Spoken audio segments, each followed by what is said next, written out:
오늘도 기도의 자리를 사모하며 나오신 우리 성도님들을 주님의 이름으로 환영하고 축복합니다. 우리 이 시간 우리의 신앙을 사도신경으로 하나님께 고백하겠습니다. 전능하사 천지를 만드신 하나님 아버지를 내가 믿사오며 그 외아들 우리 주 예수 그리스도를 믿사오니 이는 성령으로 잉태하사 동정녀 마리아에게 나시고 본디오 빌라도에게 고난을 받으사 십자가에 못 박혀 죽으시고 장사한 지 사흘 만에 죽은 자 가운데서 다시 살아나시며 하늘에 오르사 전능하신 하나님 우편에 앉아 계시다가 저리로서 산 자와 죽은 자를 심판하러 오시리라. 성령을 믿사오며 거룩한 공회와 성도가 서로 교통하는 것과 죄를 사하여 주시는 것과 몸이 다시 사는 것과 영원히 사는 것을 믿사옵나이다. 아멘. 우리 이 시간 다 같이 찬송가 543장 어려운 일 당할 때 함께 찬송하도록 하겠습니다.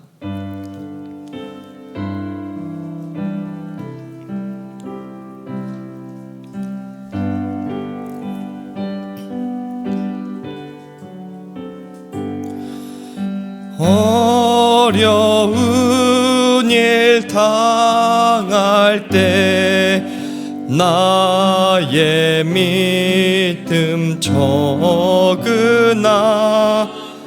의지하는 내 주를 더욱 의지합니다. 세월 지나갈수록 의지할 것뿐일세. 무슨 일을 당해도 예수 의지합니다. 성령께서 내 마음 밝히 비춰 주시니 인도하심 따라서 주만 의지합니다. 세월 지나갈수록 의지할 것뿐일세. 무슨 일을 당해도 예수 의지합니다. 밝을 때의 노래와 어두울 때의 기도로 위태할 때 도움을 주께 간구합니다. 세월 지나갈수록 의지할 것뿐일세. 무슨 일을 당해도 예수 의지합니다. 생명 있을 동안에 예수 의지합니다. 천국 올라가도록 의지할 것뿐일세. 세월 지나갈수록 의지할 것뿐일세. 무슨 일을 당해도 예수 의지하니다. 아멘. 오늘 함께 볼 하나님 말씀은 창세기 23장 12절부터 20절 말씀입니다.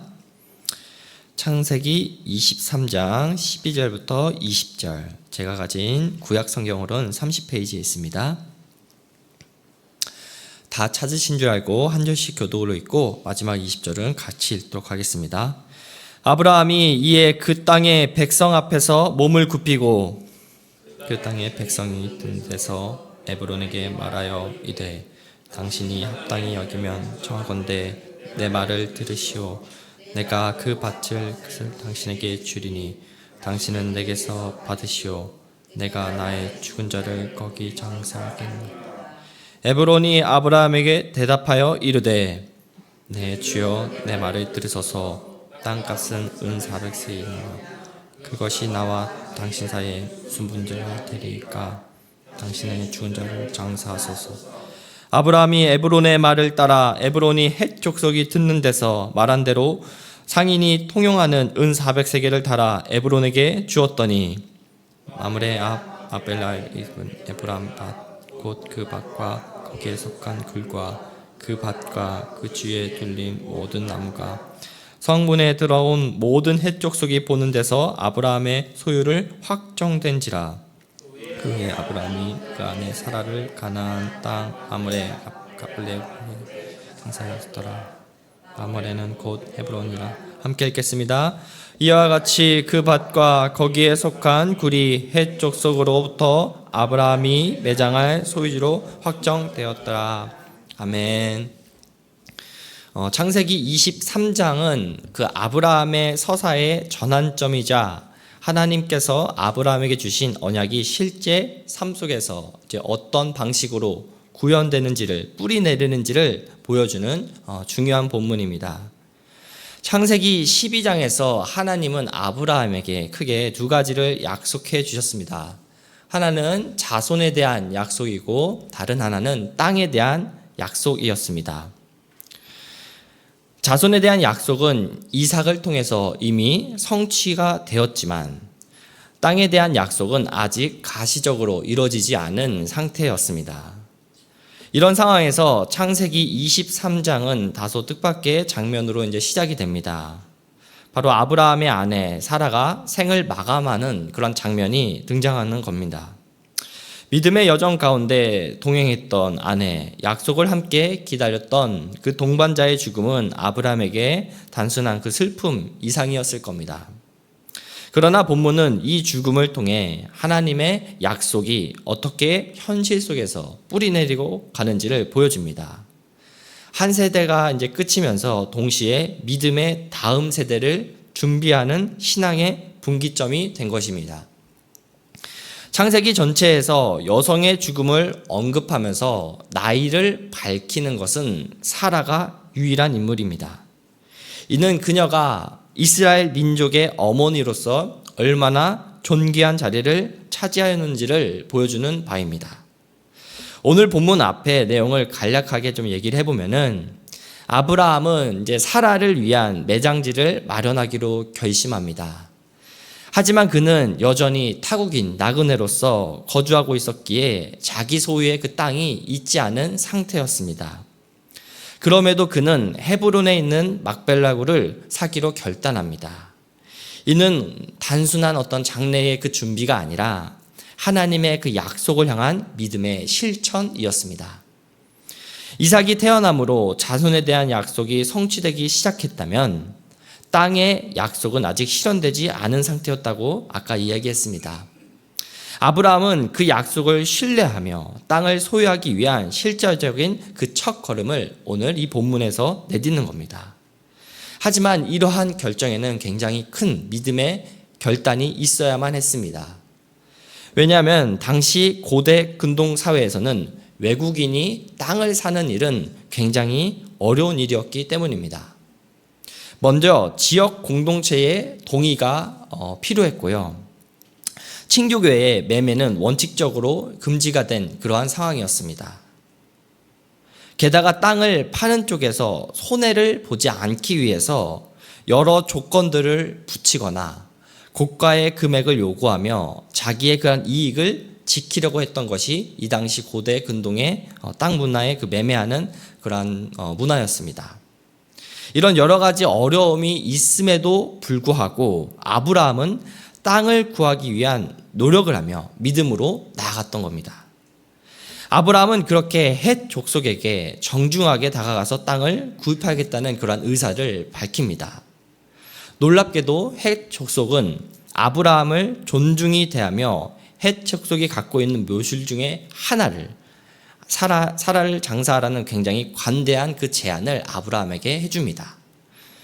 6절에 보면은 우리 가운데 있는 하나님이 세우신 지도자라고 아브라함을 부르는 것은 이들이 아브라함과 함께 살기를 원한다는 확실한 또 표현이기도 합니다. 이는 하나님께서 아브라함을 통해 열방에 복을 주시겠다라는 그 12장의 약속이 현실 속에서 점진적으로 드러나고 있음을 보여주는 장면이기도 합니다. 이제 지역 공동체의 동의를 얻은 아브라함은 이제 땅의 소유자인 소알의 아들 에브론에게 땅을 살 수 있도록 헷 족속 공동체에게 요청을 합니다. 그렇게 아브라함의 요청이 받아들여지고 때마침 그 자리에 있던 이제 에브론과 이제 협상이 이루어지게 됩니다. 에브론은 아브라함과 헷 족속에 있는 모든 사람들이 듣는 그 자리에서 아브라함에게 묘지의 그 밭을 공짜로 주겠다는 그 제안을 합니다. 10절에서 11절입니다. 에브론이 헷 족속 중에 앉아 있더니 그가 헷 족속 곧 성문에 들어온 모든 자가 듣는 데서 아브라함에게 대답하여 이르되 내 주여 그리 마시고 내 말을 들으소서. 내가 그 밭을 당신에게 드리고 그 속의 굴도 내가 당신에게 드리되 내가 내 동족 앞에서 당신에게 드리오니 당신의 죽은 자를 장사하소서. 저희가 이 장면을 보면은 에브론은 굉장히 좋은 사람으로 이렇게 비춰지고 아브라함에게 호의를 베푸는 것처럼 보일 수는 있습니다. 11절에서 아브라함에게 내 주여라는 그런 극존칭을 사용함으로 아브라함을 높이며 표현하고 있지만 이것은 당시 사실 토지 거래 방식 중에 이제 하나였습니다. 지금도 그렇지만 저희가 이제 물건을 사러 갈 때 장사하시는 분들이 손님을 굉장히 높이면서 소비를 유도하는 것을 다들 한 번씩은 경험하셨을 겁니다. 이 당시에도 이제 비슷한 겁니다. 마찬가지로 에브론은 처음부터 진심으로 아브라함에게 땅을 주려 했던 것이 아니라 사회적 그런 관례에 따라 체면을 세우면서 흥정의 그런 절차를 밟고 있었던 겁니다. 이제 에브론은 막벨라 굴과 밭을 공짜로 주겠다고 말하지만 이는 그 당시 관례 협상일 뿐, 이제 그의 본심이 이제 15절을 보면은 에브론의 그 본심을 볼 수가 있습니다. 15절 말씀입니다. 내 주여 내 말을 들으소서. 땅값은 은 400세겔이나 그것이 나와 당신 사회에 무슨 문제가 되리까? 당신은 죽은 자를 장사하소서. 에브론이 제시한 금액 그 은 400세겔, 이거는 이 당시 한 사람의 1년 수입이 약 5세겔에서 한 10세겔 정도였다고 합니다. 그러니까 최소 40년에서 80년의 그런 연봉에 해당되는 금액인 것이지요. 성경을 보더라도 이제 다윗이 성전의 그 터를 구입할 때 지불했던 금액이 은 50세겔이었고요. 예레미야가 이제 사촌의 땅을 사면서 은 17세겔을 지불했던 것을 비교를 해보면은 에브론이 아브라함에게 엄청난 가격을 제시한 것임을 알 수가 있습니다. 그럼에도 불구하고 아브라함은 에브론과 흥정을 하지 않고 이 값을 지불하기로 결심합니다. 그렇다면 여기서 이제 질문이 하나 생기게 됩니다. 왜 아브라함은 이렇게 은 400세겔이라는 그 금액을 주면서까지 이 땅을 구매하려 했을까라는 그 질문입니다. 그 이유는 아브라함은 이 땅을 단순히 장래를 위한 그 장소로 본 것이 아닌 하나님께서 약속하신 땅의 첫 소유지, 즉 영원한 그 기업의 시작으로 보았기 때문입니다. 무엇보다 만약 아브라함이 이 땅을 에브론이 처음 제시한 공짜로 받거나 또는 값싸게 이 땅을 샀으면은 훗날 그 땅은 에브론 후손들에게 다시 빼앗길 수 있는 그러한 법적 여지가 남아 있었습니다. 실제로 이 당시 그런 땅 문화의 그 관습을 보면은 가족 간의 그 거래가 아닌 경우에는 후손이 일정 금액만 지불하면은 원래 그 소유를 다시 되찾을 수도 있었던 겁니다. 그래서 아브라함은 이 모든 법적 리스크를 감수하지 않고 명확하게 그 소유권을 주관하기 위해서 은 400세겔이라는 큰 대가를 지불합니다. 무엇보다 이 행동은 단순한 어떤 거래가 아닌 신앙의 고백이요 헌신입니다. 그는 눈앞의 계산보다 그 하나님의 언약을 더 신뢰하며 나아갔던 겁니다. 여기서 우리는 아브라함의 그 변화된 모습을 또 한번 발견해 볼 수 있습니다. 과거 그는 두려움에 사로잡혀서 아내를 바로와 아비멜렉에게 넘기기까지 했던 인물이었습니다. 그러나 지금은 자신의 삶에서 가장 큰 손해를 감수하면서까지 하나님의 그 언약을 위해 움직이는 믿음의 조상으로 성장했다라는 것을 우리는 볼 수가 있습니다. 막벨라 굴은 또한 단순한 묘지가 아닙니다. 그곳은 사라뿐만이 아니라 이후에 아브라함 본인 자신도 그리고 그의 아들 이삭과 그의 아내 이제 리브가 야곱과 레아까지 묻히는 장소가 되었습니다. 이것은 아브라함의 선택이 단순히 일회성의 어떤 감정이 아닌 신앙적 유산을 남겼다라는 것을 우리는 오늘 본문을 통해서 또 한번 발견할 수가 있습니다. 그는 후손들에게 눈에 보이는 소유를 넘겨주기보다 하나님의 언약을 붙들고 산 그 믿음의 흔적을 자신의 후손들에게 남겼던 겁니다. 히브리서 11장 13절에서 보면은 아브라함이 땅을 얻지 못했음에도 멀리서 그 약속을 바라보며 환영했다고 말합니다. 11장 13절에서 그래서 이와 같이 얘기하죠.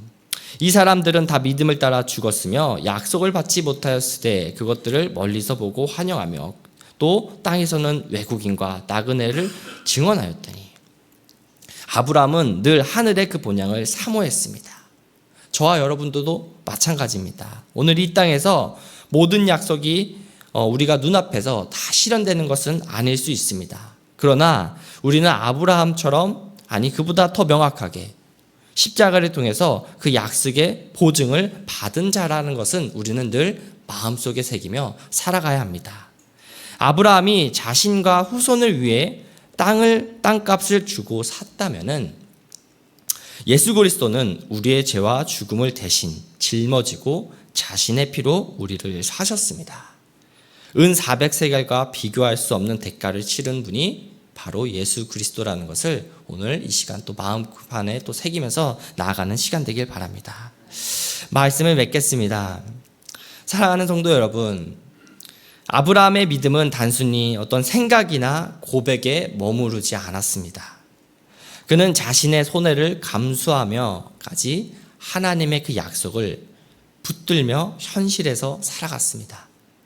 은 400세겔은 손해가 아니라 그는 하나님 나라를 위한 믿음의 투자이자 헌신이었습니다. 저희는 일상에서 매일 수십 가지 또는 수백 가지의 그러한 선택들을 하며 살아갑니다. 우리는 종종 편리함을 쫓기도 하고요. 손익을 계산하면서 신앙을 선택하려는 그러한 유혹을 받을 때가 있습니다. 그러나 진짜 믿음은 계산을 넘어선 믿음의 결단이라는 것을 오늘 아브라함을 통해서 다시 한번 배울 수 있게 됩니다. 우리들의 삶에 막벨라 굴과 같은 그러한 믿음의 소유지를 저희들의 삶 가운데, 우리 성도님의 삶 가운데 남기시길 바랍니다. 그것은 다음과 같은 모습으로 한번 얘기를 해볼 수 있을 것 같습니다.